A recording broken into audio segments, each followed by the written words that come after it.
All right, y'all. So I am in the car on my way to the post office. It is about to rain, and I got to get back home before my next coaching call. I don't know why I decided to do this now, but I did. So let's get this done. But while I'm doing that, I wanted to talk to you guys about a client call today. So I gave my client a bit of information that's on a weight loss journey, and she was like, "Wow, I never thought about doing that." And I know if I have clients that are going through something, chances are if you clicked on this video, you might be going through it too, depending on what I named the video. But one of my clients and many of my clients, and I've given this tip to many clients in the past, but this one particular client has a relatively eventful, weekend. Her weekends are relatively eventful. She's not one of those type of people that just sits home on the weekends and does nothing. She goes out. You know, she makes the most of her weekends, but she always ends up, not always, but oftentimes, the weekends are the reason why when it comes to her weigh-in day, she always, not always, again, I shouldn't say always, but she oftentimes ends up being heavier than she would like to be. So there's two things that I recommended we do to kind of combat this. The first one being a little bit more obvious. So I'm going to share that one first, and then I'll share the second thing that I told her to do. So the first thing I told her to do that I suggested we could do was just change the day that we weigh in per week.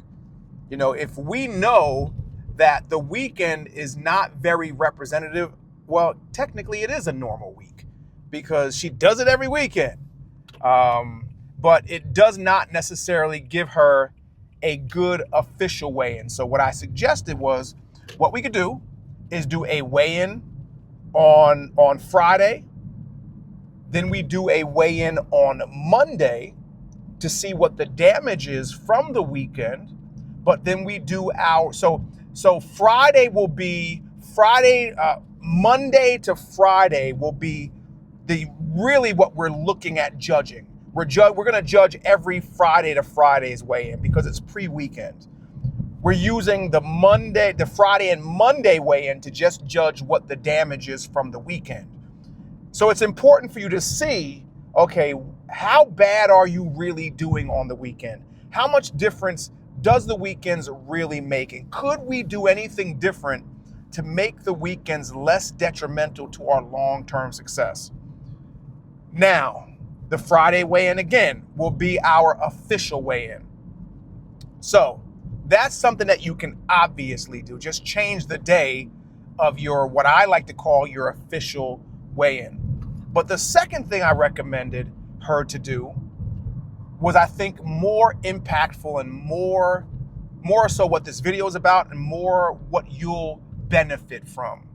So instead of changing the day of your weigh-in, what I told her and what I recommend a lot of my clients do, if you know that you have weekends that are just busier, okay, and you know that there's going to be some damage done on the weekends, and it's not like this damage can't be corrected, but if you're always taking, one step back and two steps forward, it's going to take you much longer to reach your goals than if you were not taking that one step back. And you were not taking that one step back every single week. Like if you took that one step back once a month, it's not that big of a deal. And eventually, again, we're going to get to where we want to be. But if the goal is, okay, let's get there as quickly and as safely as possible, we want some of the weekends to have less of an impact on the outcome. So what I told her to do is, because one thing she very rarely does on the weekends is she does not exercise on the weekends. Now that would be the thing that I recommended her do, especially now that the weather's getting nicer out and there's more opportunities to be outside doing things, that's the biggest thing I would recommend, is just make sure that you're not just eating and drinking on the weekends, but you're also adding in more physical activity. You can eat, you can drink, you can go out and have fun, but why don't you and your friend group and your family plan activities that allow you to be more active instead of just sitting at a barbecue or sitting at your friend's house or sitting at a bar and drinking? Add some dancing, go out and dance with your friends, or, do something, go hiking, do something that's going to allow you. It doesn't have to be exercise. Notice I didn't say exercise, but I said physical activity, being more physically active.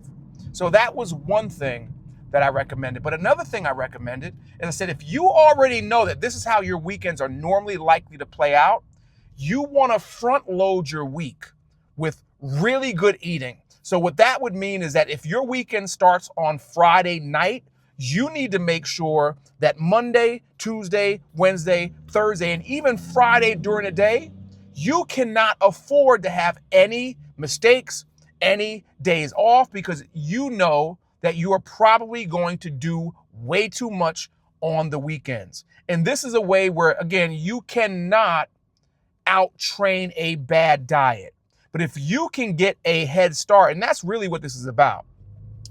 This is about giving you a head start on the weekend so that when you weigh yourself on Monday, you have hopefully not taken a step back if you have done this correctly, but you may have just not taken a step forward.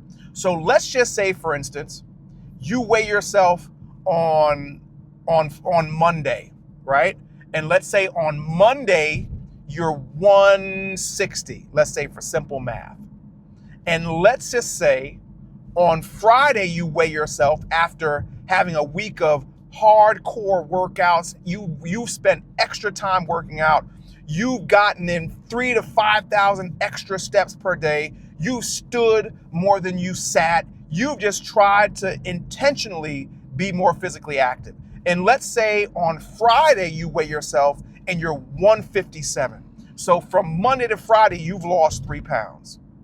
Now, your goal is to come out of the weekend being 157 or lower. All right, y'all, so we're gonna finish this video off. I guess I was being a little bit too long-winded and the universe was telling me to get to the damn point and end the video. So I don't know what happened. The video died, the video stopped.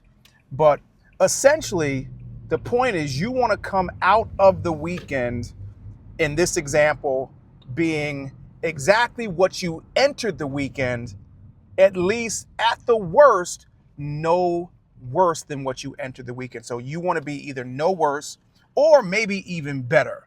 So your goal throughout this is to make sure that you do enough earlier in the week. So in the event that you're unable to exercise throughout the course of the weekend, because that's just maybe not what you do, your goal is to get enough done. You want to front load your week with amazing eating and lots of extra physical activity to give yourself a head start for the weekend so that you can go out and you can enjoy your weekend and you don't have to worry about undoing all the progress that you've made. Because as you already know from a weight loss standpoint, and if you didn't know, well, you're gonna know now, that you can undo a whole week of hard work by going out one day and being careless about what you put into your mouth and how physically active you are. So I'm gonna leave the video there. Guys, let me know down below in the comments what you think about this tip.